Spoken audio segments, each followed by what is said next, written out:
Well, hello, everyone. If you've been watching the last 4 minutes, you've seen 3 goals in the first 4 minutes of the game. I'm Ian Gilmore. Next to me is David Dwahey. Sorry for the technical difficulties, or, maybe you're welcome, so you didn't have to listen to us for the first 4 minutes. However you feel about that, we're going to be talking for the rest of the game, so get used to it. David, that's a hell of a start for the DCFC women's team here. A dream start, Ian. Unbelievable. I'm pretty sure we were saying, I don't believe Louisville touched the ball before the first goal went in, which was a beauty of a left-footed finish from Katie Coleman.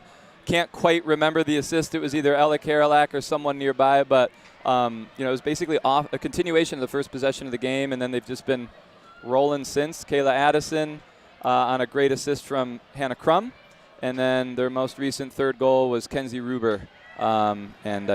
Do you remember who it came from? I think that one came from Kayla Addison as well, and it was posted in. It was a great finish by Ruber. Yep. So Detroit City in a really welcome position here, up early, but Louisville already showing signs of life in response, and they're a quality team. They're an undefeated team. I think we're one of the few undefeated teams in the MASLW, and so they're not going to go lightly. I'm sure they'll fight their way back, and goals come fast in arena soccer. Yeah, as we've seen already. 5 minutes into this one, 9:59 on the clock. So, like Louisville, like David just said, they're 7-0. They sit atop of their division, and this is really a matchup that we could see in the playoffs about a month from now. When you're looking at this matchup, what are you keying in on, taking into the context that there's 3 goals already and Louisville's 3-0 down? Yeah, well, I think you have 2 teams that like to attack. They're not going to sit in and purely defend. They're going to try and play really good, attractive, attacking soccer. We've seen it from Detroit so far. We've seen glimpses of it from Louisville. Here they are off a dangerous set piece, and I think it's just 2 teams that are their philosophy will be you score 3, we'll score 4, and I think that's going to make for 2 or just multiple really exciting games. Detroit heads back to Louisville next weekend, and then like you were saying, there's every possibility they could meet in the national tournament. This is, like David just said, a home-and-home series, so they will go right back to Louisville next weekend. Here's a break. Anya Dow is on her way, looking for a 4th already. Goes for the nutmeg on the keeper, and the keeper does really well to save that. That's Madeline Weber in goal for Louisville. Comes up big again. That was a really nice little combination of passes between Mary Grimes and Anya Dow, putting Anya in on goal. She did everything right, held the defender off as a hockey player would, but goalkeeper was up to the challenge there. That's for DCFC tonight. You'll see 2 keepers, but this first one is Becca Prisbillo. So a bit of a talking point there is that Allison Lapointe is out for the season, I believe, had surgery on her hand. So we will see a couple different players in the yellow for La Rouge tonight. Yeah, for those of you who tuned into the first home game of the season that was broadcast for Detroit City FC, Allison Lapointe sustained an injury to her hand in that game, and it required surgery that she just had done this week. Prisbillo gets a really important hand big-time to save. the ball there. That was Emma Nicholson, who was ready to pounce, and Nicholson is definitely, if you're going to key in on anybody tonight for Louisville, it's Nicholson. She's got 11 goals and 1 assist in 5 games so far. Here she is on the ball now for Louisville. Defended by Ella Karolak. Katie Coleman in there as well. Turned it over to Ruber. Ruber with Karolak. 3-on-2 moving forward for City. Gosh, Detroit have just looked so sharp so far. She cuts it to Dow, who takes a shot, but it's caught by Weber. Some really nice flowing play from them. They're connecting their passes really well. They're running off each other with a lot of energy. They've been up to the task tonight. If you're Coach Danny Evans or assistant coaches McKenna Mascara or Becky Ansell, I feel like you're really pleased with this start. Couldn't have asked for anything better. Louisville's starting to settle into it now, though. Here they come forward. Ruber defending this time against Emma Dufresne.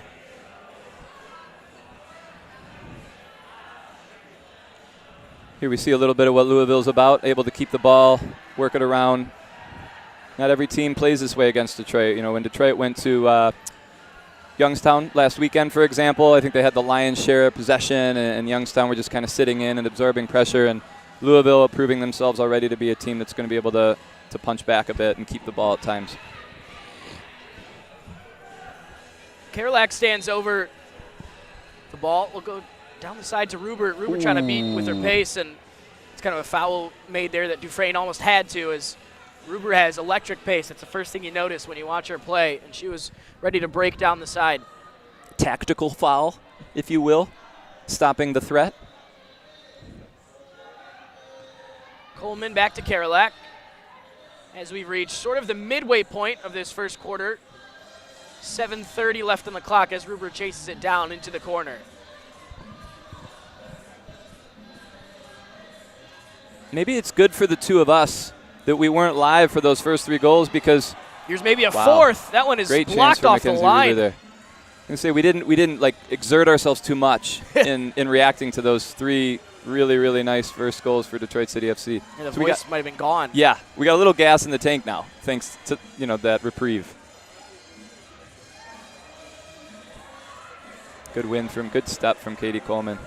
Karolak, can she pounce on it? I like Karolak finding herself in offensive positions tonight. Here's Ruber now into Addison. Trying to turn her defender and recycle to the top, and Coleman. Well done by Kayla Addison to keep possession there.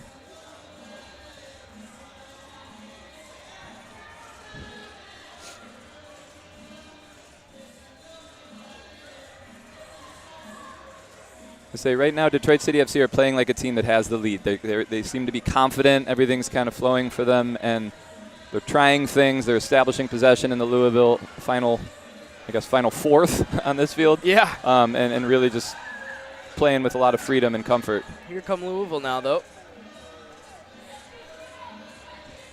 Here's Brielle Hewlin. Cuts onto that right foot. Keeper's able to make a pretty comfortable save. Nice little one-on-one move there from Brielle. First touches for Claire Charlino tonight. Looking for one of her teammates coming off the bench. Nasser will be able to get it under her feet and turn. It's not our first shift of the game, but it's our first chance to talk about number 19 for Detroit City FC, Erin Torrance, making her home debut. She did play in a game earlier this season, I think, at FC Berlin, but she's definitely a player to watch. She's a new addition to this year's roster. Really phenomenal attacking player. Great energy, great athleticism.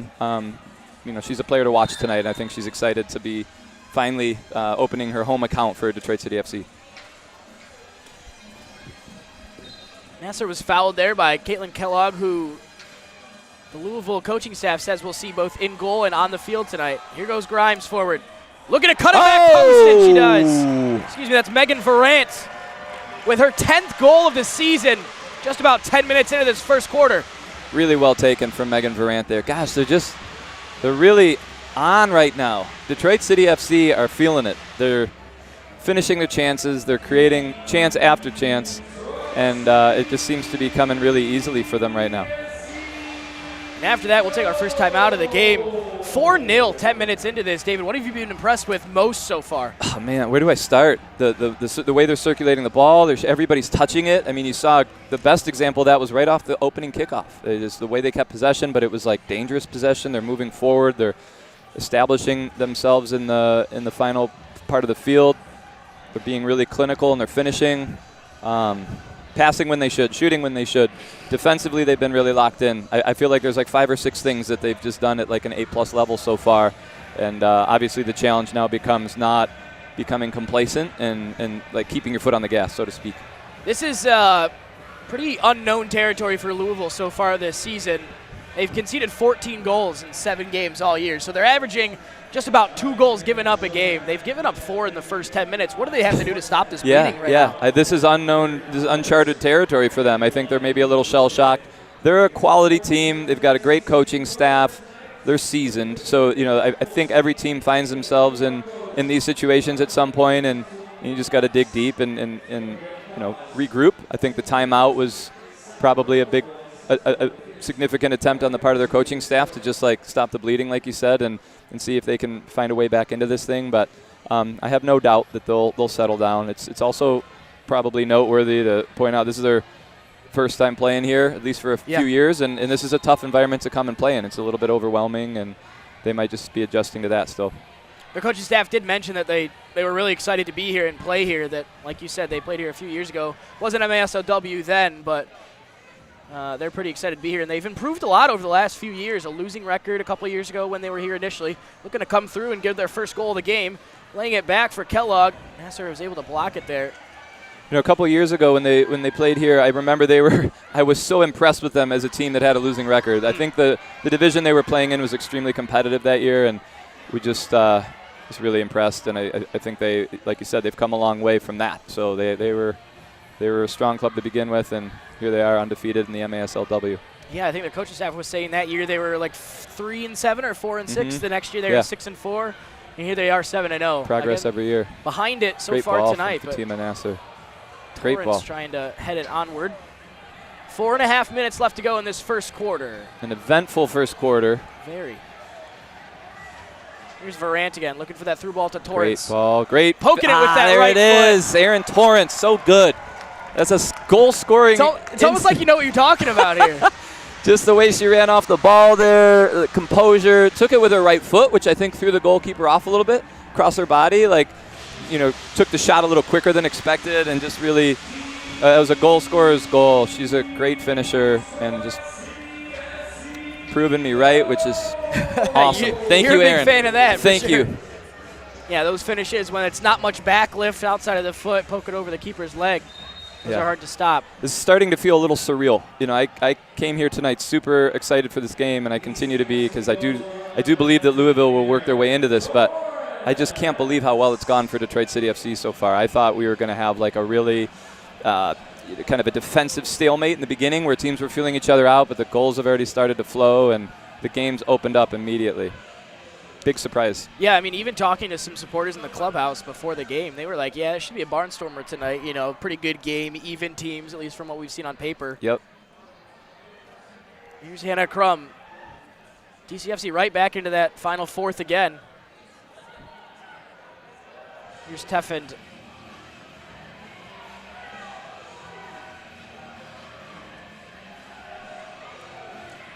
Ooh. Good challenge from Amanda Britton. City still going through. Here it comes to That's Crum. another one, Hannah Crum. She's done really well to finish that and sneak it under the keeper. Another one for City. It's 6-0. Great ball across from Ali Tiefin. Great clinical finish from Hannah Crum. It just keeps getting better for City. This is crazy, Ian. Yeah, I mean, it's just one of those where, like, you get the timeout when it's 4, and then there's 2 more goals in the next. This was not in the script. 3 minutes, yeah, and it's just like, I mean, if you're Louisville, you're just wishing for this first quarter to end so you can just regroup to some degree. Yep. And if you're Detroit, you want like another 10 minutes. You'd love for this quarter to be the rest of the game. Could we just do a continuous game at this point? Yeah. I mean, they really haven't put much of a foot wrong at all tonight. No, and I hope we haven't jinxed them. But can they get their first goal of the match? Right at the keeper, Prisbillo does well there. Becca Prisbillo's just been really solid. I think so often, like the way a goalkeeper saves a shot is like impactful. And she's made all of these chances, these few chances that Louisville have had, she's made them look pretty routine. And I think that kind of like kills a little bit of confidence for Louisville. Like that, even when they're getting chances, they're just not even bothering her. Part of that's the way Detroit City FC is defending, but it's also just her composure and experience as a goalkeeper, and I think that's gone a long way for Detroit. That one goes just over the net and out of play. And yeah, when they're not getting, because in arena soccer especially, if you're giving up a rebound, there's a high chance someone is already right there ready to pounce. Yeah. So when Prisbillo is holding everything or putting rebounds into not dangerous areas, that's big time. Yeah, the way she's handling them, it's just not giving any second chances to Louisville, and her distribution's been fantastic as well. So I think that also, all those things work against you when you're Louisville. You just start to question things a bit. Kerlach looking to defend, and they do finally get their first goal of the night, and no surprise, it's Emma Nicholson with her 12th of the season. Louisville do have one back. Making you look good. You called it. She's a goal scorer. She's the threat, and you could see there that was just a really nice cross-the-body finish to the far post. Yeah, that was really well taken. So they get one back before the end of this first quarter. We got 2 minutes and 18 seconds left to go, 6-1 to City. We said it when it was a 3-0 lead, Ian. I think no lead is really safe, especially when you're playing an opponent like Louisville. This game's it's not gonna be an easy night for. Right back at it. Well, see you later. That's a heck of an answer. 13 seconds that took. I was just gonna say it's not gonna be an easy night for Detroit. Louisville might start to work their way back in, but gosh, what a finish! Was that Karina Medina outside of the right, across the body, number 6, Karina Medina, great finish. Well, this Well, tonight is certainly not without entertainment. No, we're making up for the lost first couple minutes, Ian. Yeah. Like it's like the ladies heard that we were bummed that we couldn't cheer on those first 3 goals, and they've rewarded us with 4 of their own and 1 for Louisville. So Medina's second goal of the year is the 7th of the night for City. crowd's getting their money's worth tonight. This Yeah. has been an amazing display of offensive soccer. We're going to have 45 minutes to go after this. 90 seconds left in the first quarter. And I'll also say it's not from a lack of defensive effort. No. You know, the goal that Louisville scored was, you know, very well defended by City. Just like, you know, the attacking player did everything right there. Number 19 was just a little too good. Louisville looking to come up with something else. Cut this deficit down little bit by little bit. Just over a minute left to go. That shot goes over the bar. No harm for Prisbillo. So both teams getting a quick switch in. One more line Now's the time. change. Yep, we've got 67 seconds left in this first quarter. Here's Nasser on the ball. Great first touch. It's neat to watch Fatima Nasser play defense as an attacking player, like just the way she controls the ball and the threat she poses with her distribution. Yeah, I mean, if you just came and watched one game, you wouldn't really know that she's an attacking player the way that she plays defense. Yeah, she's very versatile. It's very impressive. Yep.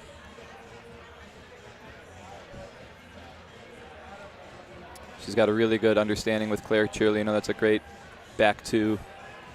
Good movement from City off the ball here. They really look sharp tonight. How good of a pass is that? That was that nice. One goes a little lovely. wayward. Louisville trying to come forward for the first time, but they give it away in not a great area. Here they come, though. A 2-on-1 with 15 seconds left. Nasser in the perfect position, though. Well broken up. And now the question is, can Megan Verant do anything with 10 seconds left in the first quarter?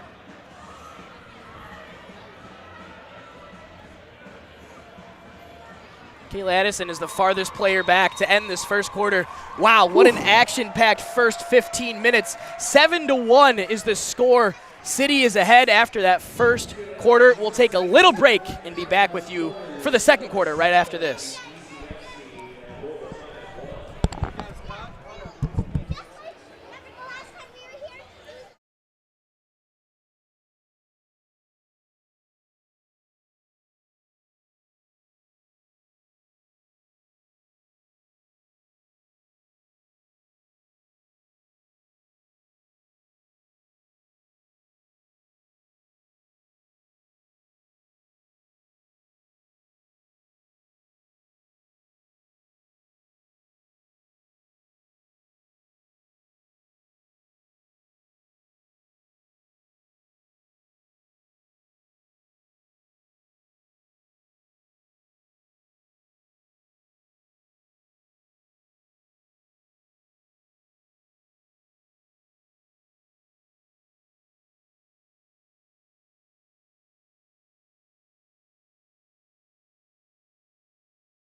And we are back.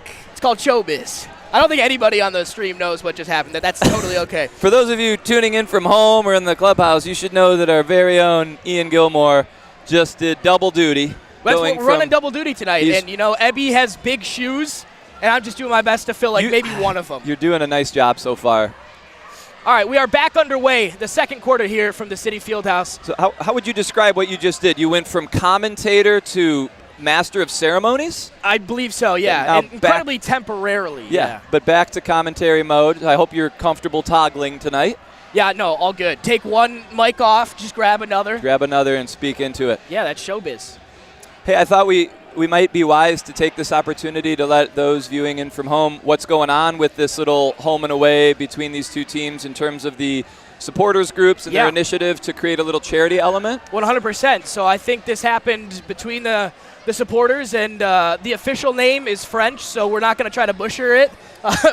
Ooh, nice goal from number 22. Louisville gets one back, and that's actually quite topical because the way this fundraiser works, as we see a lot of times with fundraisers for soccer games, is each goal, I believe both supporter groups are pledging a certain amount. A per goal pledge, yep. To charities for NGS and DCFC supporters. It's MIRC, the Michigan Immigrants' Rights Center, which is incredibly topical right now, and a place that does incredibly important work. And for Louisville, the name is escaping me right now, but it's, I believe, for... It has to do with providing safe, clean water to communities, and it's also a very good cause and a cause that they are passionate about on their end, and so happy to have this collaboration between the two supporters groups coordinated prior to the game. And so I believe what they're doing is goals scored tonight and next weekend. It's almost like the girls knew about that. Yeah, right? Yeah, exactly. 9 goals in that first quarter, so there's a lot of money getting donated, which is a great thing. And for those who are reluctant to pledge because you're not sure how many goals are coming or going, it is the kind of thing where you can adjust your pledge to make sure it's an appropriate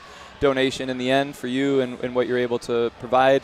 But a very good cause. And for anyone that's interested in signing up, if you haven't already, the way I know how to get access is if you go to Facebook and go to the Northern Guard supporters page, there's a link there. I'm sure there's something comparable for on the Louisville Triumph end, but I know for sure for Detroit City fans in particular, if you go by the Northern Guard channel, you'll find access. So that's going to be running for both tonight, this game, and next weekend when these teams meet up once more next Sunday on February the 15th. Yep, and here's hoping that the goals will be plentiful and the contributions to those two worthy causes will be maximized. If the first 17 minutes are any indication, then I believe it will. Yes. 7-2. Off to a great start. 2.5 minutes into the second quarter. Louisville have come out looking a bit sharper than they did in that first quarter. I say that, and they give it away. Here comes Tiffin. Great read from Ali Tiffin and a nice little slotted pass for Mackenzie Ruber. Ruber down into the corner, cutting it across. It's a great what a ball that is. But well cut out by number 19. Really good tracking back from Nicholson. Ian, last week, or a few weeks ago when we had our last home game here, I did my best at a rendition of the German language. I do think in making it a theme for each game, I think you should try your hand at some French. And there's no wrong answers here. Do we have, what was, Les fleurs des jours, is that? I think flip that. Les jeux des fleurs? Yes, beautiful. Les jeux des fleurs. Which I believe, do you know how that would translate? Oh, no idea. I think the idea was that both Louisville and Detroit City FC have the fleur de lis as part of their, their crest or their branding, and so they kind of wanted to do a little play on the fleur de lis. But I believe the first part that you said is like joy of. That would make sense to me. French is one language that I did not take that one in high school. Yeah, I didn't. Oh, actually, I didn't either. I took German. I took a couple semesters of Spanish. I took 1 semester of German. Okay, so we'll do Spanish next game. I don't know about that. Yeah, you can do un poquito. I don't know. Just a little. Yeah, do it. After Bad Bunny performs tomorrow, I will know more Spanish. There we go. Good call. Here comes Kayla Addison streaking down the right-hand side. Good, powerful run from Kayla Addison. Right into the arms of Caitlin Kellogg. That is the player we were telling you about earlier, so she will play both in the field and in goal tonight. She's wearing number 9 when she's on the field, number 0 when she's got the blue on. Louisville can come the other way now. Katie Coleman doing her best to track back, but a chance here for the triumph. Nice. Cut back to Nicholson. Louisville working their way into this game. I mean, the goal is obviously a nice statement for them to start the period, but they just seem to have evened things a bit. Even though Detroit City FC continued to attack well, I feel like Louisville have a spring in their step. Looking for the long ball over the top. Maybe a 3-line. Oh, she wasn't ahead of it. Coleman was just inside. Nope. It'll come back down here. So that one did fly in the air. I heard you and McKenna Mascaro were trying to. We were doing like a little trying to circumvent field the research. Yeah. We were looking at the rules and trying to kind of wrap our heads around some of the nuances of Arena League soccer rules. And the 3-line rule has an interesting little like loophole to it. Basically, the idea is a 3-line pass we just saw. If you play a ball from behind your yellow line here and it goes across 3 lines in the air, it gets brought back as a free kick. But there's a loophole where if that ball travels the same distance in the air but hits the boards or the referee before it hits the ground, then it's not a 3-line violation. And so my question to Detroit City FC coach McKenna Mascaro was, you know, they referenced the boards. Could that be the boards that are on like the far end of the field? So could you like really clip a ball into the opposing end, hit the boards, it bounces in, and you're still like good on the rule? And we were realizing how difficult it is to actually hit it that far. We were kind of experimenting to see if we could actually, if it was like physically possible to hit the ball that far in the air without it hitting the ceiling or hitting the ground first. I also tried because I feel like I wouldn't be doing my duty as broadcaster if I didn't give it a chance too. Yeah, it's like method acting. I think if it's out of the air, like if you're hitting a ball on like a half volley or a volley, that's the only time I could get it to work. But just straight over all 3 lines from the ground is pretty difficult to do. Yeah. And when you're aiming at the board specifically, it's even harder. Right. I told McKenna I had a memory as a kid watching Detroit Rockers soccer, which was like the pro indoor soccer here.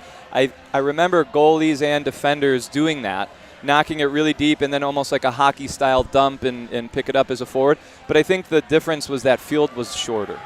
The Fieldhouse field is pretty long, so I think it's extra hard to do it here. Here comes Torrance. Down across the fields, into the Amanda corner. Britton just battling. Yeah, she is. She's a battler. Yeah. Always get an honest effort from Amanda Britton. I think she just did a little too much on the ground, I believe, for the referee there. So, free kick to Louisville.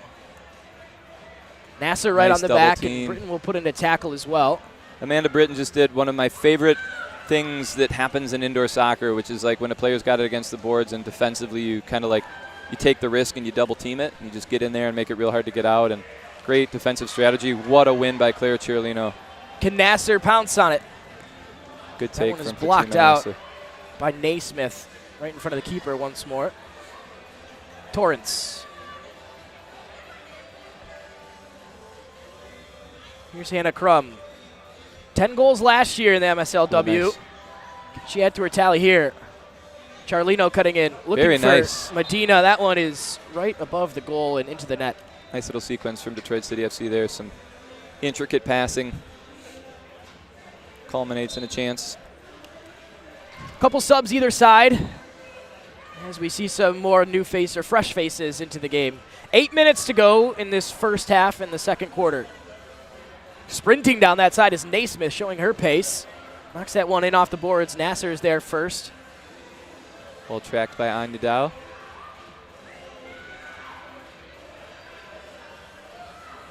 We should mention the reason you were speaking German last time was talked to, I believe, Elisa Barron's relatives. Yeah, her mom back in Germany who we knew was tuning. Yeah. Hey, you know, we do have a cool opportunity tonight because Elisa Barron is currently a sports performance coach for the men's first team down in Sarasota, Florida in training camp with the team, unable to roster tonight, but I have a funny feeling she's tuning into this. I was just going to say, it's a great time to say hello to Elisa and the rest of the first team who played against FC Cincinnati today in preseason. I believe it went down as a 1-0 loss, but I heard there were some we had some opinions of maybe it should have been a different score. A penalty kick led to the goal, and it sounds like it might have been a goal in there as well. Oh, wow, what a hit.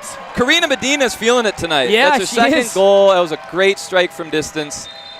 Great timing for Detroit City FC to kind of extend that lead back to 6. She only had 1 goal in 4 games coming into this. She's got 2 tonight already. So that makes the score 8-2 as we'll head to the media timeout here with 7 minutes left to go in the second quarter. But yeah, great shout out to our guys on the USL Championship side down in Sarasota right now, getting ready for the USL Championship season. Yeah, and if you're Eliza Barron, I think you're enjoying this one so far. She hates to miss a game, but above all, she wants her team to do well, and I'm sure she's super excited to see how well things have gone so far, and she looks forward to coming back. I believe she'll be back to make the trip to Louisville. I think so, yeah, because they get in the middle of the week, right? Yeah, I think the 12th or 13th is when they're back, so 15th should be clear to get down to Louisville. Yeah, getting a good opportunity to scout her upcoming opponent here while she does all the great work she does for our men's team. So, Eliza, if you're turning in, hello, wie geht's? While we're on that subject, I know this is the MASLW, but your thoughts on kind of the men's team as it comes together this year and what, I won't ask you for expectations or anything, but just your thoughts as the team comes together and starts training. Yeah, no, it's been great. I've been around the Fieldhouse the last couple of weeks as the guys started to trickle in, and then they had that first week here in Detroit before they headed down to Florida, and I'm super excited. I mean, I think there's all sorts of reasons, but for me, what I'm most encouraged by is it just seems like we got a really solid group of guys. The locker room seems to be gelling very quickly.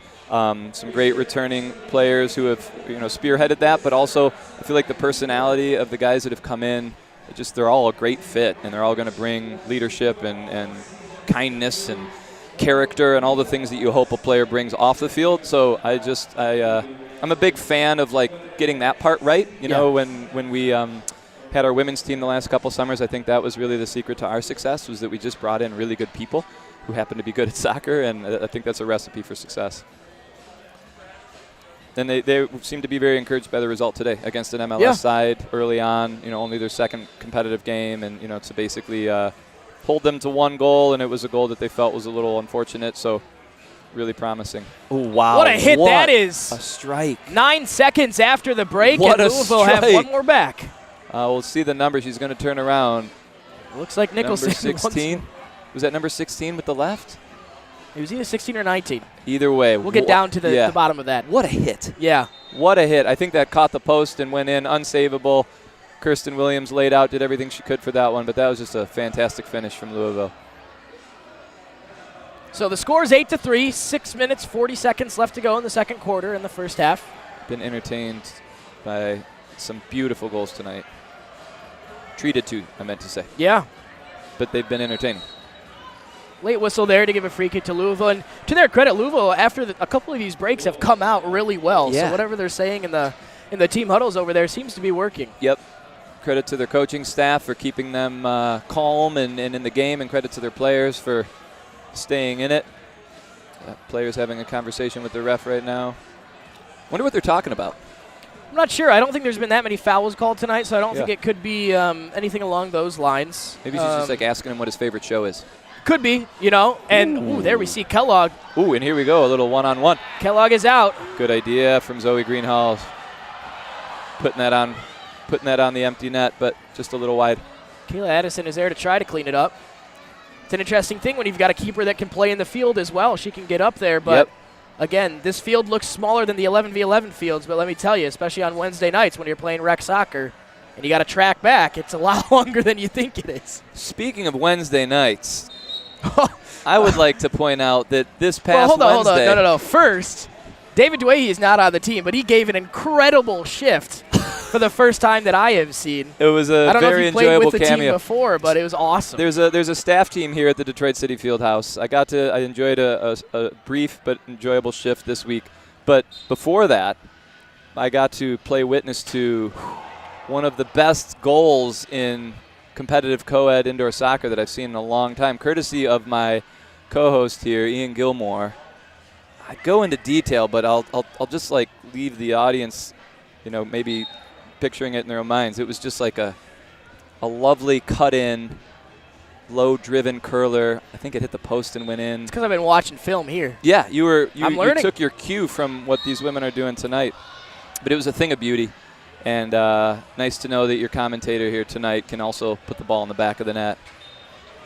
Gave you a lot of credibility. Yeah, thank you. That was just about, I think that was about as good of a review as I could have hoped for. And I think it was about 3 times better than what actually happened. I don't know. I hope I did it justice. It was. Oh, no, yeah, more than that. It was a lovely goal. Hey, it felt good. I can't lie. It was a lovely goal. Ian, I noticed you wore number 95. Is there significance to that? Every single other number I wanted was taken. Gotcha. So then go 95. Yeah, I saw, you know what? I saw Chad Alio's phone case the day I was choosing, and he's got Lightning McQueen on it, so I was like, nice. Why not? Yeah. Ooh, good read from Aaron Torrance there. Comes to Grimes. Now Varant on the back post trying to work the angle. Didn't have much to work with and was almost able to do it. Torrance off the boards, trying to play it to herself. I like that idea. A solo 1-2 of sorts. Aaron Torrance assimilating to the boards element of arena soccer.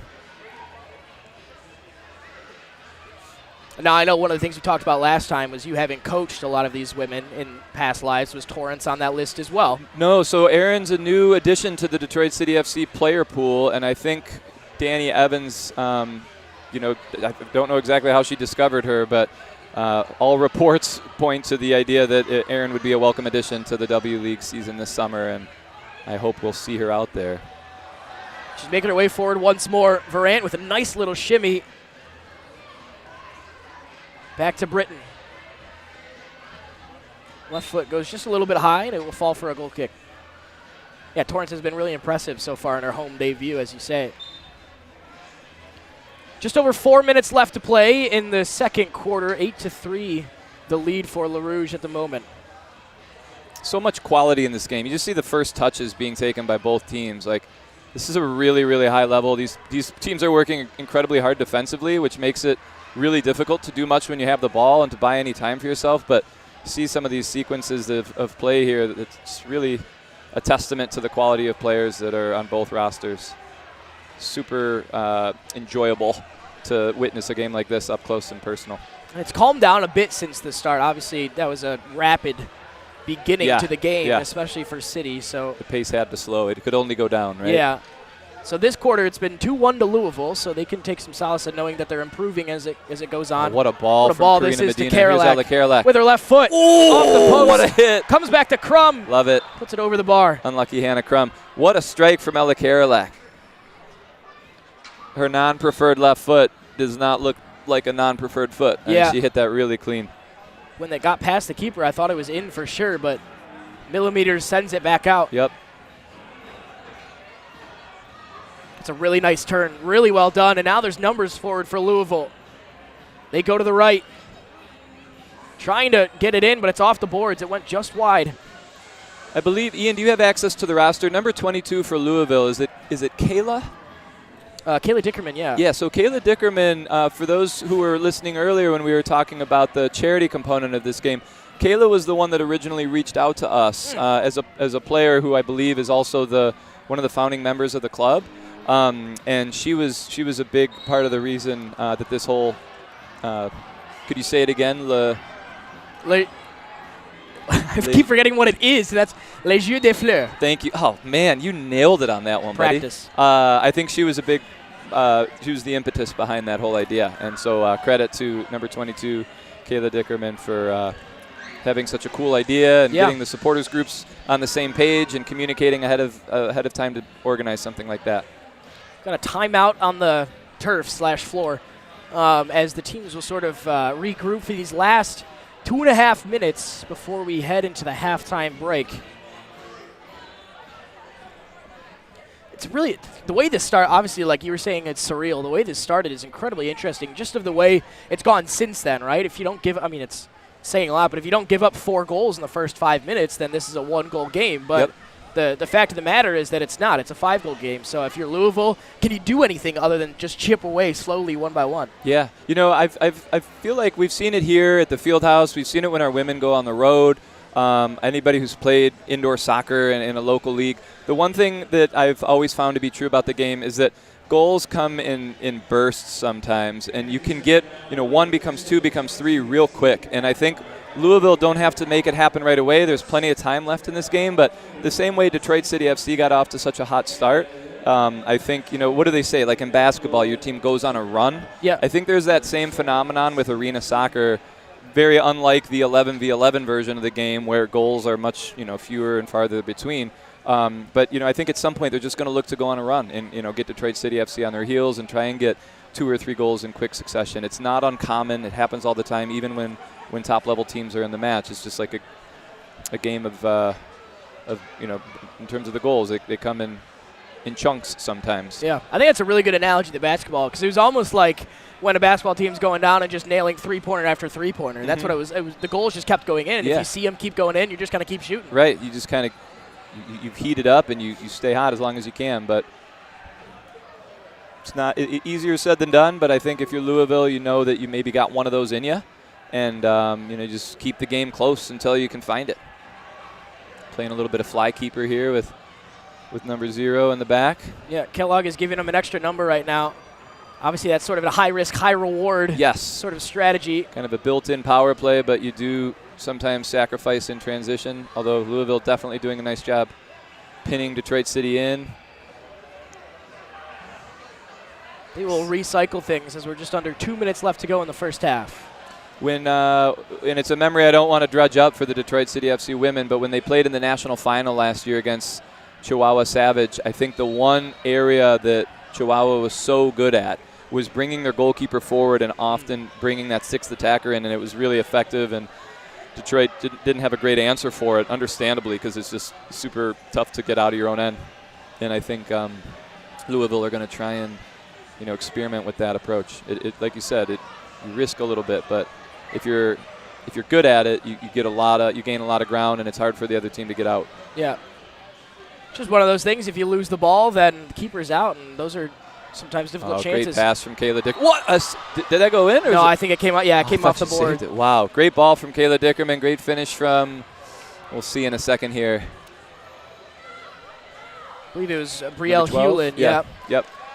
So they've cut the deficit a bit more here, have Louisville. So it's only 4 now for City, 8-4, as we've got a minute and a half left to go in the second quarter. I think this is the game we expected to see. I think we expected to see Louisville kind of having moments like that where they make Detroit look like a team that's a little bit on their heels. And, Detroit was definitely doing that to Louisville for a long stretch of this game, but Louisville's starting to find their footing. Can anybody grab one more in the last 60 seconds here as we head into the final minutes? Addison looking across to Ruber.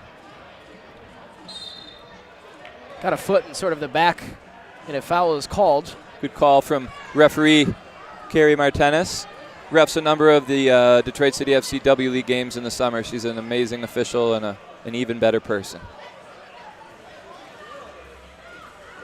45 seconds left. Here comes Nicholson on the break for Louisville. Can they find one more before the break? And they can. Wow. What a counterattack that was. They are suddenly the team that looks really sharp and clinical. Yeah, like you said, here's a little run for them before the half.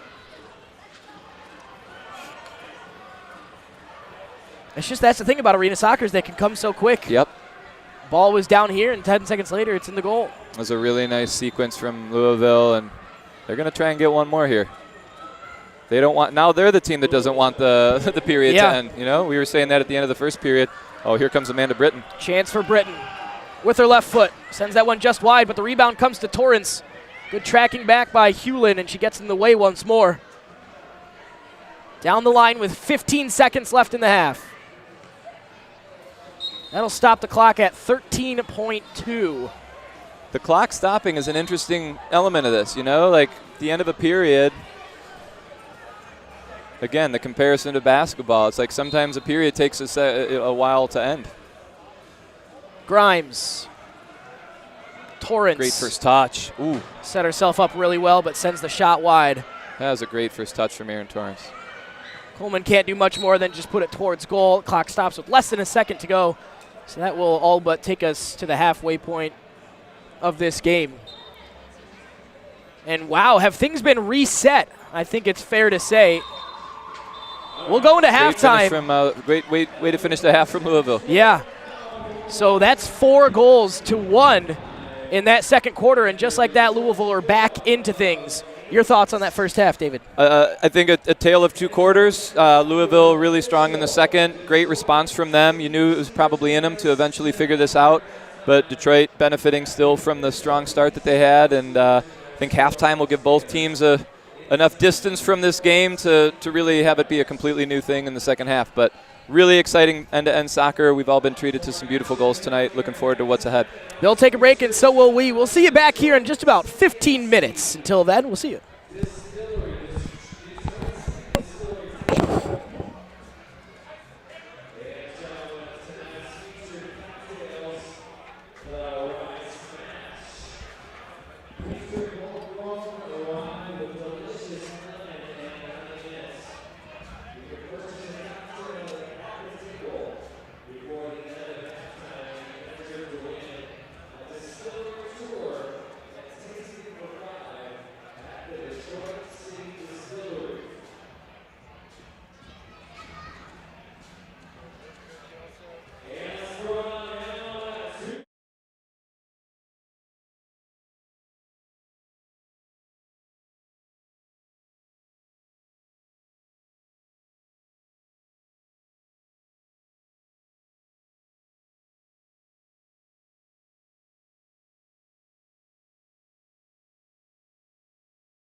Get off with that. Welcome back to the DCFC Fieldhouse here in Detroit, Michigan. On this Saturday night, MASLW action, 8-5 is your score at halftime through 30 minutes of play. I'm Ian Gilmore. Next to me is David Dwayhe, and we are here after, honestly, like a national holiday. We had National Women and Girls in Sports Day this past week, so this feels like an awesome opportunity to celebrate that. Absolutely. Well said. I can think of no more fitting holiday to have just happened in light of the amazing show of talent and athleticism that we're witnessing from these women tonight.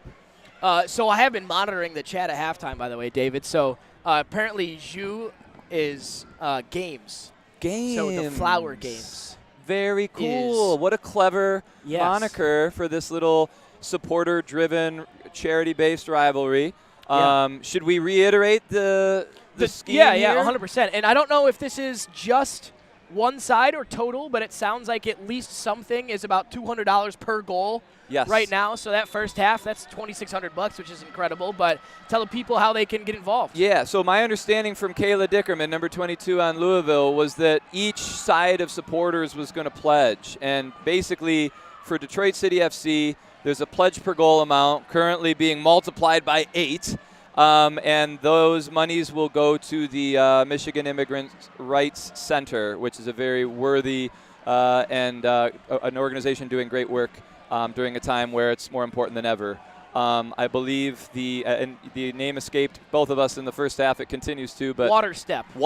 Thank on you, Ian. The kits. Oh, very which I did not cool. realize until very recently. Very cool. An organization that provides safe, drinkable water for communities in need. And so both sets of supporters are doing this per goal pledge, and after the game tonight and the game next weekend in Louisville, the numbers will be added up and the donations will be dispersed to those two organizations.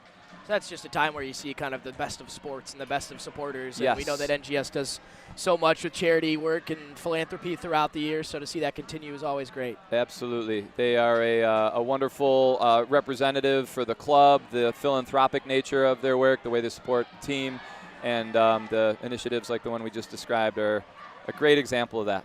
Here's a chance, and that's a really good save by Prisbillo to get down to her right-hand side there, and the pressure is still on.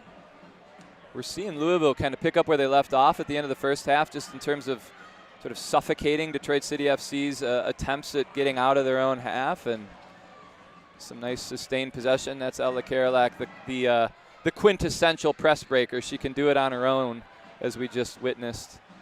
So good with the ball, so good at reading pressure and alleviating it. Here she comes trying to do things on the attacking end. Is it fair to say that I think, DCFC started quite intensely, but it seems like at least at the start, a couple minutes here, and maybe in that second quarter, there's been a bit of tentativeness? Is that?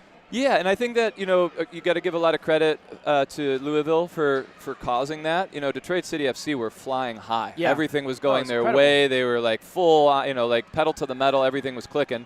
And Louisville found their way back in with some sustained pressure, some nice goals at the end of the half. And I think if you're Detroit City FC, like psychologically, the tendency is like you just got knocked back a little bit and you become a little more passive, and we're seeing that. But halftime was a welcome break for them, and here they are, picking up now. And I'm excited to see which team claims momentum, because halftime always sort of sets things back to zero. Here's Karolak down in the attacking end. Now Dow. Nice move. Louisville trying to come the other way. Tiefend is in there once more. Nice switch of play. One thing that really stood out to me from Louisville at the end of that half was like they just started to play with a seemingly increased pace. They were really running at Detroit City FC. They were moving the ball a little bit more quickly, and Detroit was just struggling to keep up. They were playing that extra pass. A number of those final goals were just like tap-ins because they played that extra pass, and Detroit just couldn't quite keep up with the movement of the ball. Yeah, they were going on the break, and then it all just came down to a square ball in some of them. Oh, what a ball there from Hannah Crum to Kayla Addison. Here's Addison on her favored right foot, getting showed wide. Great save. Good save and good defending there from Louisville to keep Addison out.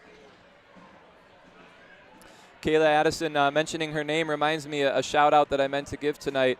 Kayla Addison is one of the coaches of our Detroit City FC academy teams. We have 6 teams, U14 boys and girls, U16 boys and girls, and U19 boys and girls, and they will be kind of completing their academy season, which is a supplemental experience for all Detroit City FC youth players and the 7 affiliates that exist. And they will be going to the Disney President's Day Classic next weekend. So unfortunately for Addie, she'll have to miss the game at Louisville in order to be on her coaching duties with that U14 girls team that she coaches. Shout out to that team and our other 5, and wishing them the best of luck in Florida as they represent the club at that very competitive showcase tournament. I believe McKenna's one of McKenna Mascaro's Yes, teams? McKenna is the U16 girls coach with Kirsten Lozelle, Detroit City FC Downriver manager, who's here tonight cheering on her fellow coach. Let's see, I'll be kicking myself later if I miss anybody else that's involved in this game tonight. But well, it's the one that's sort of, adjacent. I think Cooper. Yes. Cooper Baker, as DCFC gets another Nice goal. We'll finish come there back to that 9-5 now. That's a great finish from Torrance, I believe. Reclaiming some momentum. That's big time for Detroit City FC. The game had kind of lulled us a little bit. Yeah. Chances weren't really happening, and then all of a sudden, Erin Torrance cuts in, rips one with her right foot, and that's a huge goal.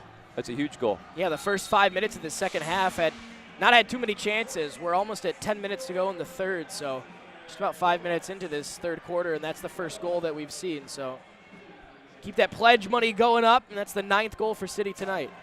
Oh, rip beer tower. Foul there from Dickerson. She's taken her game to another level. Last stretch here. To finish that thought from earlier, Cooper Baker, Director of Soccer Operations, will be coaching our U14 boys with our very own Connor Rutz from the men's first team. Couple of extended stays in Florida. Yeah, those guys are going to come home for about a day. I think Cooper might just stay out there, but yeah, they'll have a second stint in Florida next weekend. Here's a good chance. The cut back. Louisville. Great save. Well closed down there. We had a great view of that. Yeah. Becca Prisbilo really handled that beautifully as a goalkeeper. She didn't dive right away. I think the Louisville attacker expected her to maybe commit. She kind of held her ground and then closed it down, and it was just really well timed from her. Cut the angle off and gave no chance there. Against Nicholson as well, who is the most dangerous attacker for this Triumph side. Yes. Kellogg plays that one down the wing. Medina is there, and a really good tackle put in, and now they can come forward with numbers, Kent City. She's trying her hand tonight. She's got 2 already, and that was another good shot tonight. She's had a fantastic game. A number of players on both teams have just been shining tonight, but I think Karina Medina having one of her better games in a Detroit City FC kit. Coleman trying to come forward for that one. Here's Ruber as the keeper was out. A decent little chance cool. Who's below will come to the first third and collect. Becca Prisbilo also very adept at playing out of the back, very good with her feet, and I think Detroit City FC gets some nice they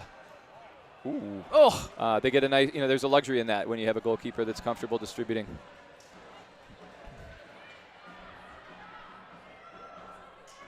Getting caught in transition a little bit. Good recovery run from Claire Ciarlino.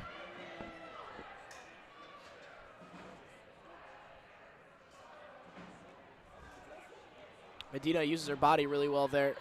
Grimes incredibly composed on the ball in the final third. Oh, well done, Mary Grimes. One thing I just kind of noticed, it just struck me, and you probably don't pick up on it if you're tuning in from home. Probably hard if you're in the crowd as well because the volume in the crowd, but there's a lot of talk on this field. You hear it where, there's a lot of communication between the women. They're constantly letting each other know if a player's pressuring. They're communicating and defending, and it's nice to see. A good example for our young players tuning in. They can't really witness it, so I'll tell them that it's been pretty consistent from both teams. A lot of talk, a lot of communication. Greenhall is taken down from behind, so a free kick here for City, and Megan Varant is the one standing over it. Ooh, takes it herself. Kellogg had to make the save. It was on target. Great strike from Megan Varant. She's got a laser. She's been a great find for the team this year as well. Yeah, we were talking earlier about Erin Torrance and the impact she's had as a newcomer. I think Megan Varant, same idea, just brings a ton of energy. She's a clinical finisher, works tirelessly off the ball. You see her pressuring there. Coach Danny Evans has just added to an already great squad. First time shot there for Louisville, but it was pretty tame. That was Laura Shadburn. Great touch from Kayla Dickerson. She's got a ton of quality. Bringing it down into the corner here.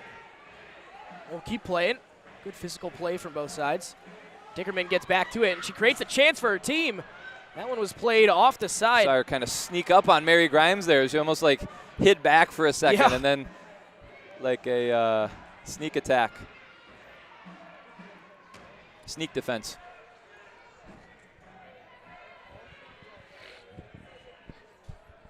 Well done from Anya Dow to shield. Gets it out of pressure into Greenhall. She tries to play across. Oh, what a touch from Ella ball Karolak. from Karolak. Here come Louisville. Shadburn once more. Trying to keep it onto that favored right foot, but it takes her towards the boards.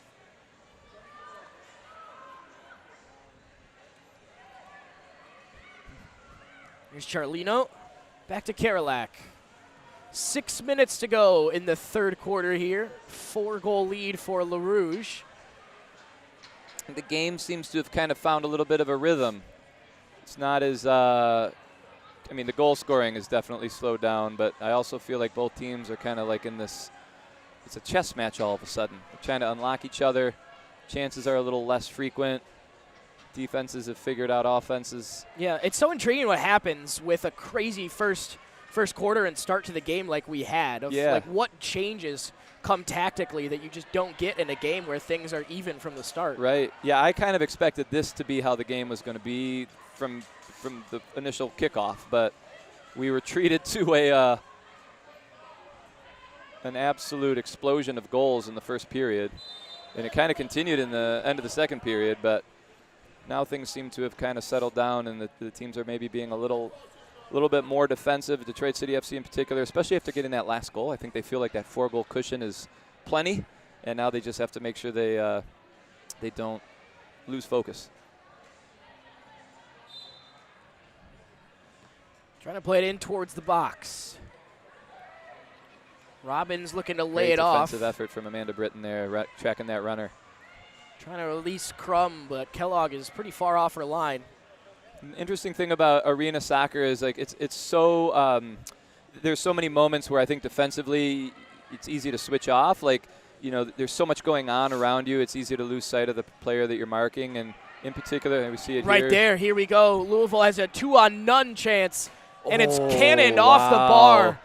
City kind of got let off the hook there a little bit. Yeah, they did. I think everyone, like you were just saying, everyone had moved forward and they had just lost their marks. Yeah, it's just like there's so much activity, and it's so compact. Everything, you know, like I feel like it's really easy to, if you lose focus for just a split second, that runner sneaks by, they're wide open, all of a sudden it's a tap-in goal, and you just like, in an outdoor game where there's more room and things take longer to develop, you can afford to do that once in a while, but here you really get punished. Look for a shot straight on goal. It comes off the post and somehow stays out. What a view of that we had. Can't believe that didn't go in. Wow. That's the second time that a ball has come off this specific post just like that. Yeah. It was DC's. This is DCFC the post. Earlier on. And even the rebound I thought was going to go in.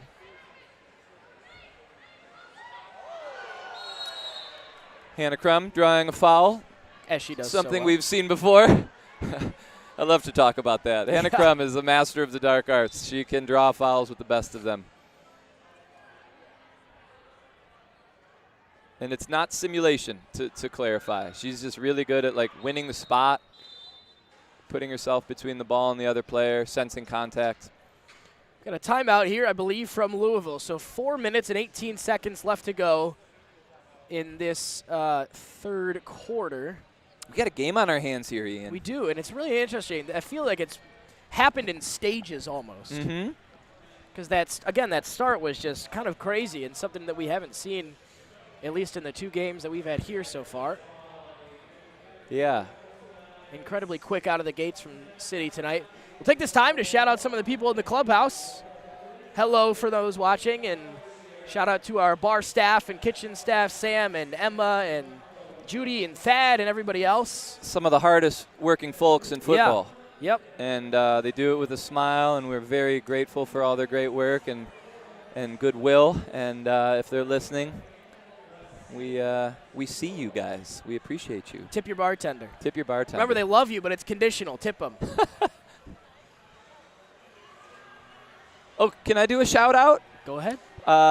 For those of you who don't know, Detroit City FC's Kayla Addison has a lovely son, Kamari. And I was talking to Kamari before the game, and I promised him I'd give him a shout out. I said, what do you want me to talk about when I give you a shout out? And he immediately, without hesitation, mentioned his favorite character, Sonic the Hedgehog. Oh, heck yeah. And I think the reason Kamari identifies so strongly with Sonic the Hedgehog is because Kamari, like Sonic, is rapid. He is I said, you're the fastest kid I know. He clarified, he said, I'm the fastest kid in my neighborhood. Wow. He's humble. He's not making any audacious claims, okay. But I do think he might be one of the quicker kids I've seen. He takes after his mom. Great pace. Well, you do have to start kid. small. Neighborhood's a great place to start. It is. You got to win your neighborhood first. But Kamari, if you're listening, if you're watching this game back with your mom, what's up? Thanks for keeping me company before the game, and keep up the good work with school and sports. Louisville with a chance here. Cannon's off the boards. Rebound is cleared eventually. It comes off the top of the net, so it'll come back down here. Sonic's a great character, too, by the way. Man. And I feel like also, like, multi-generational. Like, Yep. I love Sonic as a kid. I played Sonic the Hedgehog on Sega Genesis. Wow. Yeah. And I played on GameCube. Yes. See? Look which at is even dating myself. Yeah, I think I might have just really said a lot. A little more than I did. Right. I might have gone a little too far there, but yeah, great character. I really enjoyed those movies. After they did the redesign. Yeah, I also love the the Detroit Lions connection with Yep. Gibbs and Montgomery. Knuckles and Sonic. Yep. Sonic and Knuckles, however it's supposed to be. Nasser in the boards, getting double teamed as she tries to come out. Well done. We'll go the other way, yeah.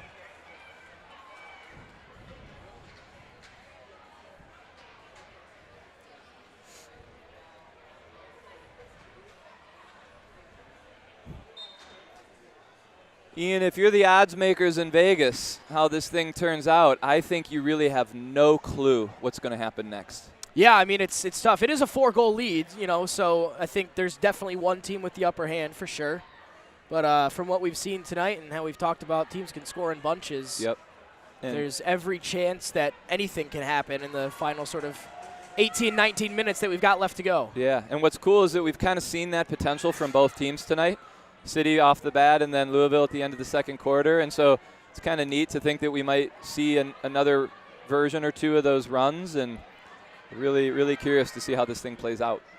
If anybody's going to do it, it's going to be Nicholson for Louisville. She cannons it into the boards, and great save that is from Prisbelow. That was a really important stop that she had to make, and Nicholson is impressing me every single time she's on the ball. She's very good, very dynamic. Every time she gets it, something good happens.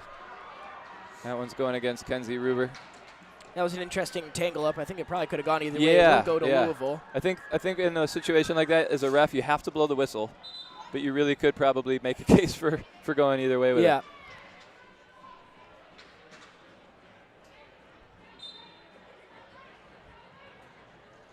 Ooh. What a header. Wow. Great effort from Kayla Dickerman there. Great ball in. Can't quite tell who that came from Louisville. We'll see in a second. Number 2. Yeah, to put that on frame while looking away from the goal is pretty impressive. Yeah. Good thing, though, that Prisbelow was ready for it. She was up to the task for sure. You could tell she was anticipating that. Great layoff there. It's a really important block that Well came through from Torrance. Ooh, and that one stayed in. That didn't hit the ceiling. Yeah, perfect trajectory.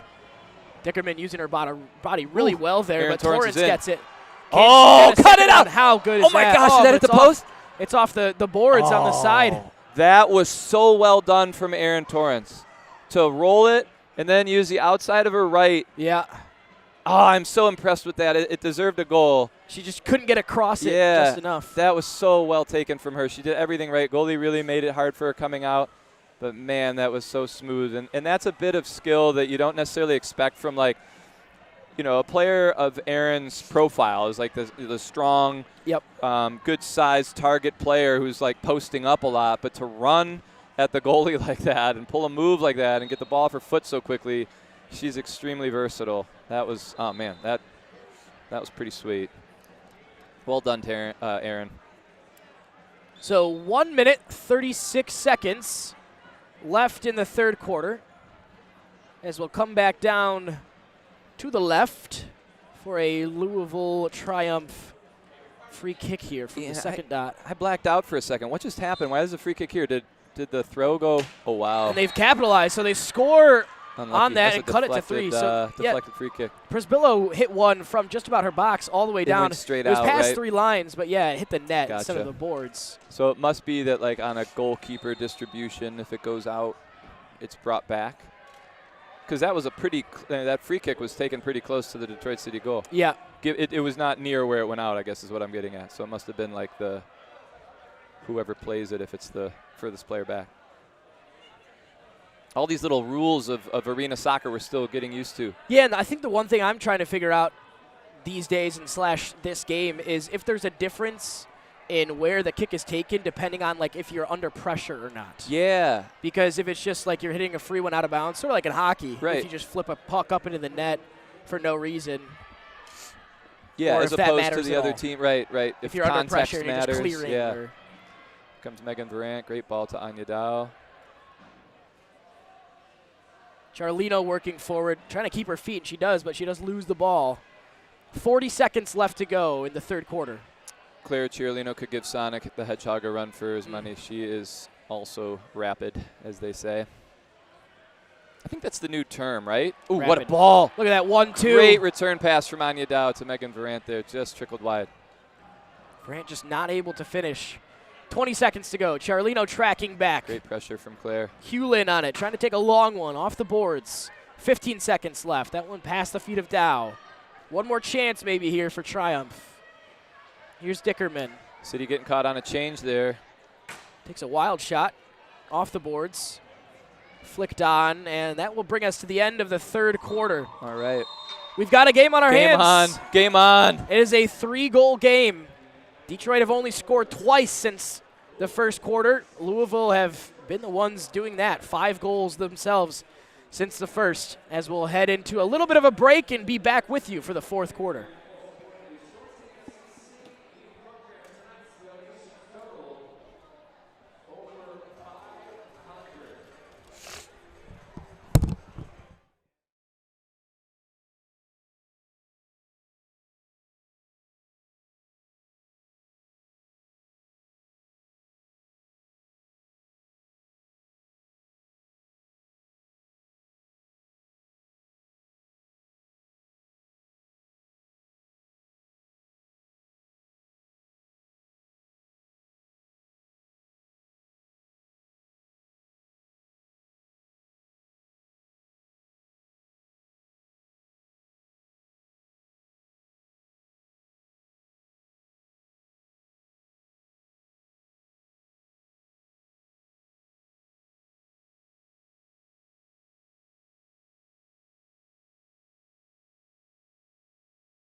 Welcome back inside the DCFC Fieldhouse. We've got one more quarter of action, and if the game we've watched so far is any indication, then it promises to be a good one. I'm Ian Gilmore. Next to me is David Dwayhe.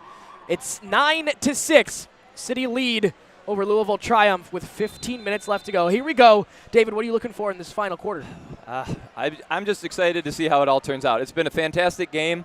I think the goal from Louisville off that free kick shortly before the end of the quarter, pivotal goal because City were really feeling seemingly comfortable with a 4-goal lead. 3 feels different somehow, and I think the game is very much up for grabs. First couple minutes of this quarter, I'm sure both teams are going to try and claim momentum, but I think really just looking for which team has it in them to find that like the little moment of inspiration where they make something out of nothing, create a chance, finish a chance. Saw some really close opportunities in that last quarter that didn't quite get put away. So what team's going to be clinical when they need it? Great ball from Kayla Addison. What a layoff that is to Ruber. She tries to go for the front post, but Kellogg is there. So we've seen Kellogg in each of the 3 quarters since the first. And I think the significant thing about Kellogg, and she's not doing it now, and she didn't do it a ton in the last quarter, but her ability to kind of come forward and be that 6th attacker, probably going to be significant, especially if Detroit City FC can maintain this narrow lead. Louisville are going to have to start throwing caution to the wind a little bit and sending that extra player forward more often than not. Here comes Karolak. Addison is ahead of her.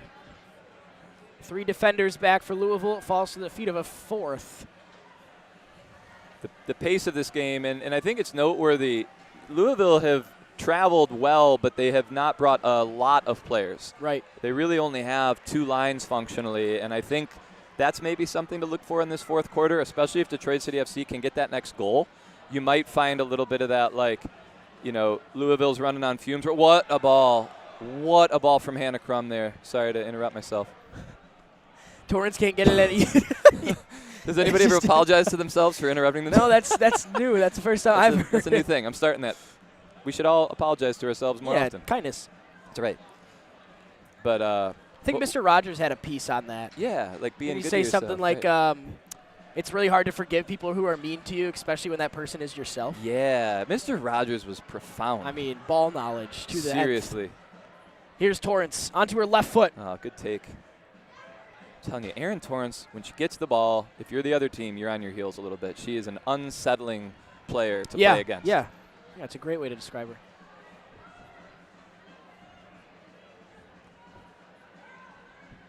But I think what I was starting to say was that I think fatigue could play a little bit of a role for Louisville. They're a fit team, and they've been super active tonight. But I do wonder if, the lack of subs that they have, whereas Detroit City have basically, 3 lines, that might start to make a little bit of an impact. I'll be curious to see if that plays out. Yeah, the minimum you have to bring into a game is 12, and they've brought exactly 12. So it's one of those things with these leagues is when it's teams that, don't have the funding of like a USL championship team or something like that. Travel's an expense at the end of the day, and so and you also have to get people to want to travel on a Saturday night to somewhere that's 5 hours away. Yep, and sometimes it's just a perfect storm, not in your favor where players aren't available. And I look at like Detroit City FC next weekend. Kayla Addison is going to be coaching in Florida, and I think you sometimes just get like an unfortunate collection of a bunch of people being unavailable. Maybe that's what's happening here as well. Which is incredibly topical because again, these teams will play each other next Sunday. Yep. In game 2 of Les Jeux des Fleurs. Oh my God, you're just getting better and better, Ian. Which we now know the translation of. Yes, Do we? Right. I mean, I think I remember what you said. The flower games, right? Exactly. The games of the flower. Yep. And for those that weren't listening earlier or just joining us now, this is being billed as a 2-game series here in Detroit tonight, in Louisville next weekend. And both teams have a fleur-de-lis as part of their symbol, their team crest, and the supporters have gotten together and created a little charity component where goals scored have a pledge amount associated with them, and in the case of Detroit City FC, any goals scored tonight or next weekend will have a per pledge multiplied by that, and proceeds will go to the Michigan Immigrant Rights Center. And in the case of Louisville, help me out, Ian. Their proceeds go to Water Step, which is an organization designed to providing safe and clean drinking water to communities in need. 15 total goals tonight.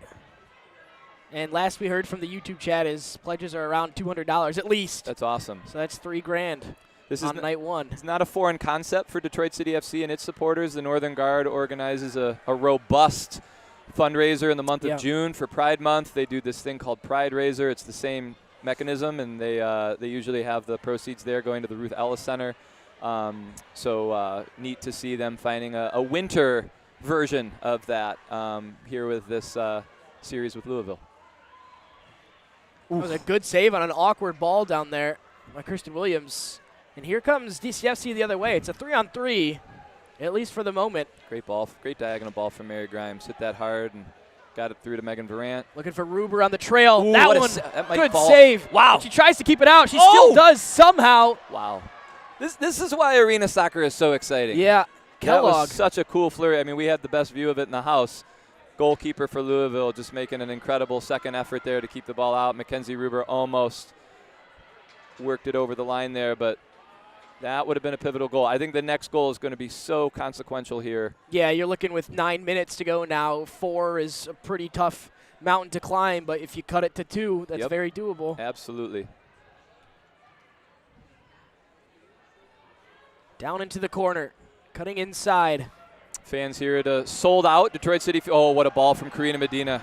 Good effort. Ruber's fast, but not that fast, especially with Kellogg off her line, but they can come again. Medina's played really well tonight. 2 goals in her name.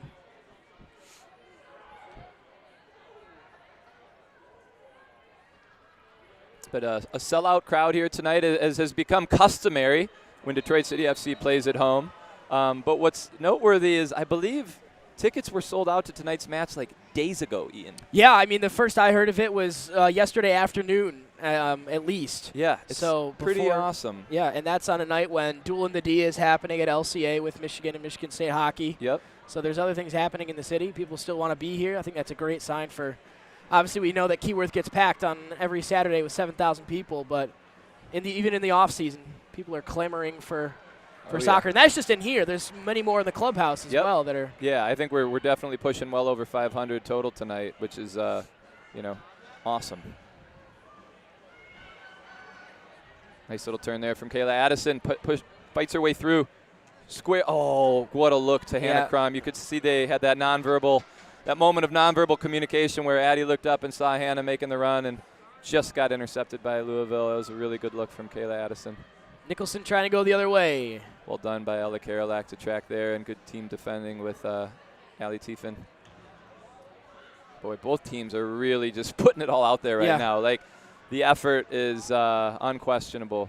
I think I said this last time too, but I do appreciate that even though it's arena soccer, you can slide tackle. It's a cool. It feels weird to see sometimes, just because I feel like that's gone out of the game. Yep. So much that anytime you're playing like indoor, that it's not allowed. What a shot that is! It comes right back off the boards. Could it be a chance to go the other way for Addison now? Trying to win the battle of pace. Kayla Addison is so strong when she has the ball and she's running at a defender like that. Great little ball from Zoe Greenhalgh. She gets it back from Allie Tiefin. Some really nice combination tonight. What a touch that is inside. What a save. And a great save that is. That had the makings of the goal you scored in your co-ed game on Wednesday. Anybody that's watching, when I described it earlier, that's exactly what Ian did. He cut in, curler, low, dipping to the far post. Now that you say that, it felt familiar. Yeah, that must have been like a little deja vu for you. I've been watching Greenhalgh's tape. That's all it is. Yes, study Zoe, and goals will come. So we're just under 7 minutes left to go in the game. 3-goal lead for City. Again, that first quarter has really been all they've needed. They scored 7 in that first quarter, and right now that would be enough. Here we see the fly keeper component. Louisville going to try and establish a bit of territory here. Had some wicked spin on it down there after the header by Coleman. Torrance putting on the pressure. It's funny. It's interesting to contrast the first period of this and the fourth period of this game, because in the first period we would have had about, like 6 goals already? Yeah, at least. And here we're no goals in the fourth quarter yet, but plenty of good soccer, plenty of good chances. Yeah, it is a bit cagey at the moment, and I think you understand why. Here's Nicholson, though, trying to change that. Well handled right by into the hand Williams. of Williams, yeah. When you've got a 3-goal lead and there's 6 minutes left, I think cagey is the smart way to go. Yep. Torrance putting pressure on Kellogg. A shin make guard this flies out. Oh, that's well done by the goalkeeper. How good is that from Kellogg? Oh, that's a field player playing goal, isn't it? She didn't put that into a great spot, though. I think she thought one of her teammates would be over there. Nicholson does track it down and gets fouled by Greenhalgh. That was really well done by the goalkeeper there. Now Kellogg, I think, out of the frame will come and get her shin guard that fell out during that. And for Kellogg to do that against Erin Torrance, who's got like a good span on her, she can reach, she can poke the ball away. She was making a pretty significant effort. That was some really nice footwork from the Louisville goalkeeper. Great Kellogg. composure. Yeah, you got to have some composure to go with it to pull that off. I think we're going to see her foraying forward more and more as this period wears on. One of those risks that you just have to take as the time gets later. Yeah, it's the one, advantage that they can exert. If everything else is equal, if they can bring her up, might help them out. All right, we'll get to our, I believe, our media timeout. 5 minutes, 14 seconds left to go.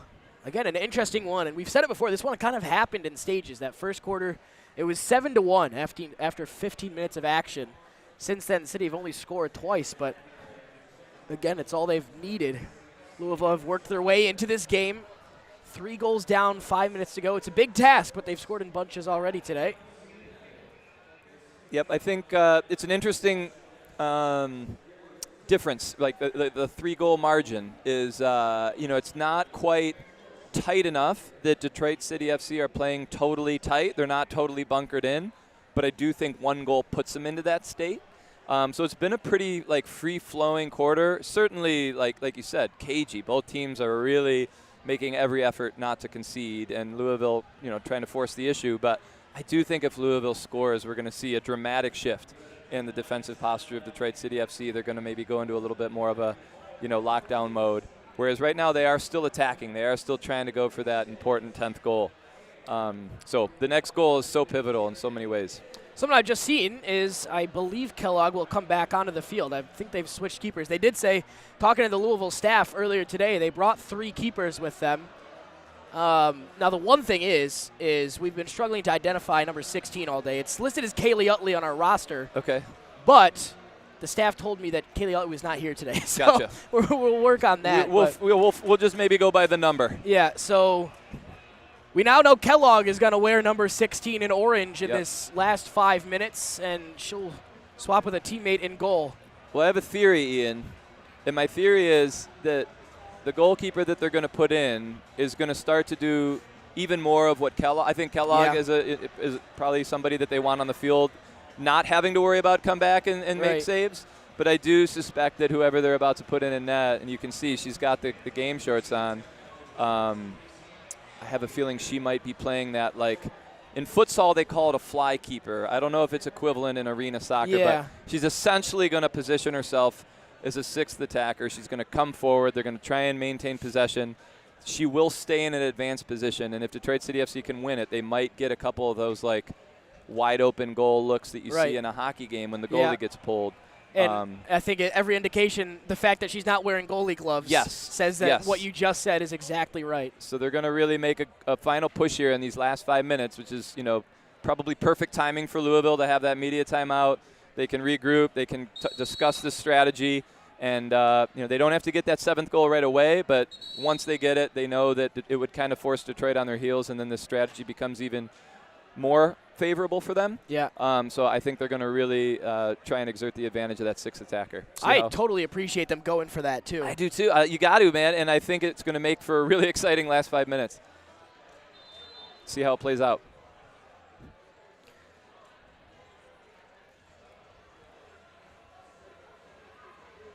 Dow trying to go through the body, wasn't able to get to the ball. So here's where she'll join if they're doing what I think they're doing. Ooh. Gets to the ball before Torrance. Good pressure from Erin Torrance there. It's a great little ball up the line as well. Yeah, it was. Dickerman is in on to goal. Trying to play it under the feet of Great Williams. Save, Kirsten Williams. I thought that went in. I thought it did too for a second. It's hard to tell from our vantage point sometimes if it's hit that back wall or not. Varant has just subbed in for Torrance, so a different player applying pressure. Yeah, I think the Torrance-Varant combination, and maybe Kayla Addison will take a turn at it as well. That player that's pressuring those back two is going to just do a lot of running right now. Yeah. Back and forth, suicide-style running where it's just can you give your team a chance to absorb pressure, and you're the first line of that. This is almost like, if anybody's familiar with TST, this is kind of how you'll see games like that where the keeper is just coming out. I know that they do a different thing where they take players off the field and everything, and the goalie becomes a field player most of the time. Yep. So we'll get a free kick here down in the DCFC defensive third or fourth. Louisville not quite sending that goalie up just yet the way I thought they might, but I think we'll see it happen soon enough. Good defensive header from Amanda Britton. Now the question is, can City counterattack, but not quite, at least on that one. Hewlin trying to go around the outside of T-Fend. Here we go, Megan Varant's in. She's in on goal. Being tracked really well here, forcing it onto her left foot, and a save made. Great run from Megan Varant. Took a lot of pressure from number 17, who was making a really good recovery run there, but Megan Varant still getting a great shot off. Good poke in there from Britton. If you're City, this is where you really want to, see, they want to kind of double and triple team the ball here. They got Louisville where they want them, although Louisville did escape temporarily there. I think you're also just starting to, the players are going to be fatigued in a second here. This is, if they don't get a change, I think right now, if you're on that field, you've been on there for a minute, and it's a lot of sprinting. Big part of the number difference with these two teams tonight. Yep. Is moments like this when it becomes frantic and you're going as fast as you can for as long as you can. Here comes Dickerman. Great move. Using that board as a 1-2 to herself. Can she capitalize? Plays it off the board again. She's been so dangerous tonight. Every time she gets the ball in that wing, you kind of hold your breath. Like if you're City, you're wondering, ooh, what a save from Kirsten Williams. Yeah, great hit, great That's save. big time. City have done well so far, limiting the chances from Louisville. Kirsten Williams has come up big a few times. Couple changes made as Coleman, Medina, and Addison come back on. We've got 2 minutes and 53 seconds left. And it's crazy to say, because if it were a traditional 11-a-side game, you'd say this thing's over, but and it's not, because Louisville have just scored and cut it to 2. 2 minutes and 48 seconds is plenty of time. Another great finish. You said it earlier, David. I mean, it has not been because of any bad defensive mistakes, really. These are goals have been really good offensive really earned. teams. Yeah. The amount of times we've said tonight, wow, that was a great finish. Mm-hmm. 2 minutes, 48 seconds left to go. A 2-goal lead for City.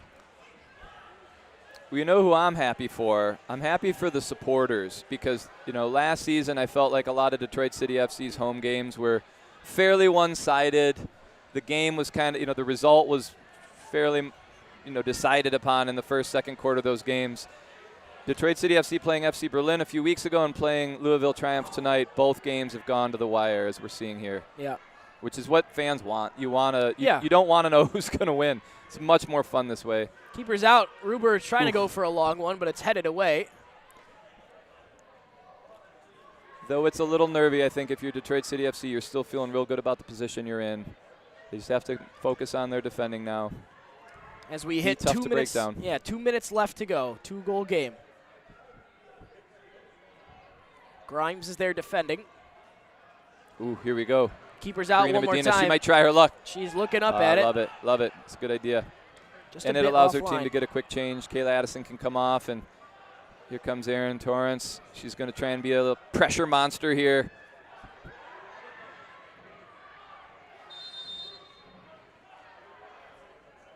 Oh, interesting. Interesting. So I think what I just realized, I think the reason there's that call is because they played it back to their goalkeeper. I think there's a rule about, you can't play it back to her twice. Which is maybe part of the reason that, I don't know, all of a sudden, we got to do some research this week, Ian.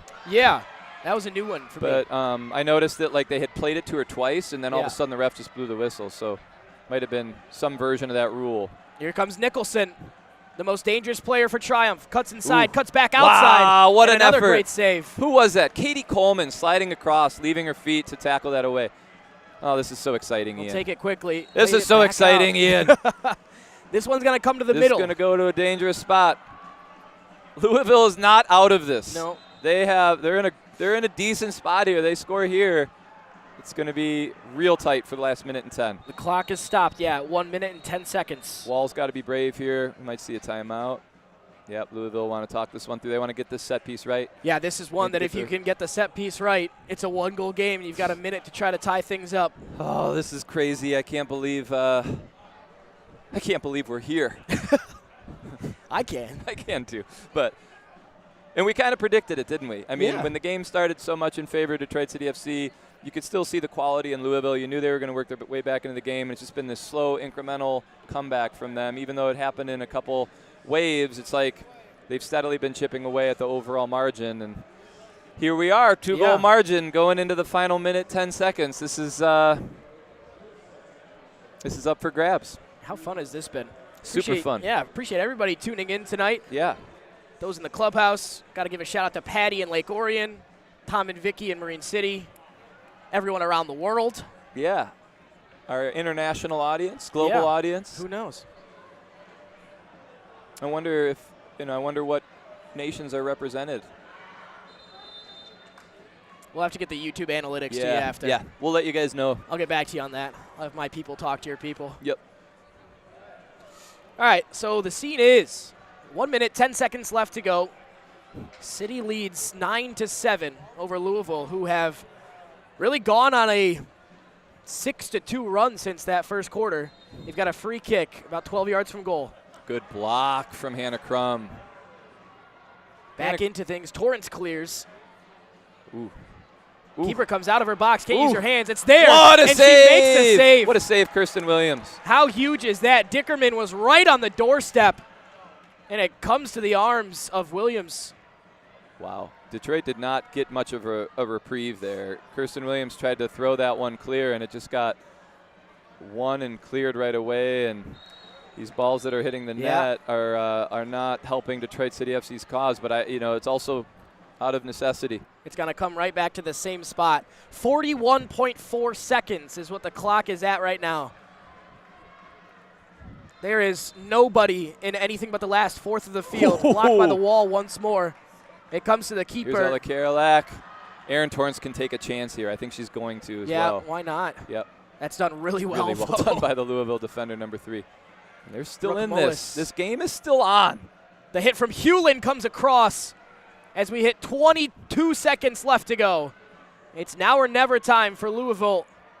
Hewlin once Great more. block That from one Claire blocked onto the Ciarlino. boards. They are sending everything forward. One more defensive stand here is what City needs. 10 seconds to go. That one is shot on. Nicholson is trying to get there. The rebound. Oh, my gosh. Still what trying a to get save. there. Kirsten Williams leaves her feet to clear it out. And that'll be do all it. they need. Ooh. As the clock hits 0. Wow, what a game. What a game. Both teams. What a game. The ball has went into the net. I don't think that'll count unless there is a buzzer rule that gone. I don't know about the buzzer going. But what wow. a game from both teams. Congratulations to our player of the match, Karina Medina. Heck well yeah. deserved. Had one of her finer games in a Detroit City FC kit, but it was I think you could have had a lot of players of the match tonight for both teams. It was a fantastic display of soccer. So Medina's the DogHouse dog of the match, and wow, this one turned out, I think, just about as good as we could have expected. Maybe not the way that it happened is what we expected. If you look at, there's so many positives to take away. The one thing I want to ask you on the City side, both of these games at home, they've had a big lead and let the other team creep in. Worried at all? No, I think that's more a testament to the quality of the opponent. I think you can only I think it's a really tough thing psychologically and otherwise to defend a big lead like that for the whole game. And I think Detroit City FC did a really nice job sort of mitigating the damage when Louisville were going on runs. They never panicked. They never looked too bothered. And I think in some ways it was still a very confident seeing out of the game, even though it got a little close at the end. I think they were in total control for the better part of the match. So I think, certainly something to try and avoid. But I do think a lot of that's more credit to the quality of teams like FC Berlin and Louisville Triumph. We've seen 2 really good games here so far at the DCFC Fieldhouse. A word on Louisville tonight and the character they showed to get back into this. Yeah, they were not to be denied. And they had about as disastrous a start as you can have. More the result of City's superior play, but it took them a while to settle in and adjust to the environment. But once they adapted, they were a joy to watch. They scored some beautiful team goals. They defended well. They did it with only 12 players. I think there's a lot to be said for the effort they put out tonight, and I think they're going to have every reason to go back home confident in their ability to match up well with this Detroit City FC team. And they'll do it again in just 8 days. So they'll go back to Louisville. I think all eyes will be on that one next weekend. Yep. City wins 9-7. We're back here on the 21st of February when City is back inside the Fieldhouse. We can't wait to see you then. Thanks for joining us tonight. For Yusuf Anaya, Chris Mills, Adam, I'll get your last name at some point, sorry. David Dwayhe, I've been Ian Gilmore. Thanks for tuning in tonight, and have a great night. Good night, everybody.